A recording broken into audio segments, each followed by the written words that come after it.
Hi అండి. ఈరోజు వీడియోలో నేను మీకు పుల్ల పుల్లగా నోరూరించే మామిడికాయ ముక్కల పచ్చడి చేసి చూపించబోతున్నాను. పచ్చడి తయారు చేసుకోవడానికి ఇక్కడ నిచ్చి మామిడికాయలు 2 తీసుకుంటున్నాను. పుల్లగా ఉండే మామిడికాయలు తీసుకుని వాటిని వాటర్లో వేసి శుభ్రంగా కడిగి తడియారిన తర్వాత హాఫ్గా కట్ చేసుకుని లోపల జీడి తీసివేసుకుని ఈ సైజులో ముక్కలు కట్ చేసుకుని పెట్టుకోవాలి. ఇప్పుడు స్టవ్ వెలిగించి నాన్ స్టిక్ పాన్ పెట్టుకుని అందులో 1/2 స్పూన్ మెంతులు, 1 స్పూన్ జీలకర్ర వేసుకుని వేగించుకోవాలి.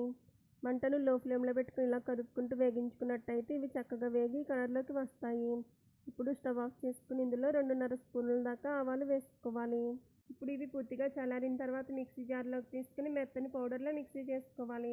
కట్ చేసుకున్న మామిడికాయ ముక్కల్లో 1/4 టీ స్పూన్ పసుపు, రుచికి సరిపడా సాల్ట్, స్పైసీకి సరిపడా కారం వేసుకోవాలి.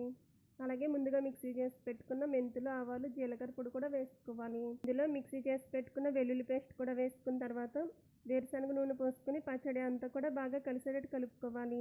ఇలా తయారు చేసుకుని మామిడికాయ ముక్కల పచ్చడిని ఒక రోజంతా ఊరిన తర్వాత వేడి వేడి అన్నంలో నెయ్యి వేసుకుని మామిడికాయ ముక్కల పచ్చడి వేసుకుని తిన్నట్టయితే పుల్ల పుల్లగా చాలా రుచిగా ఉంటుంది.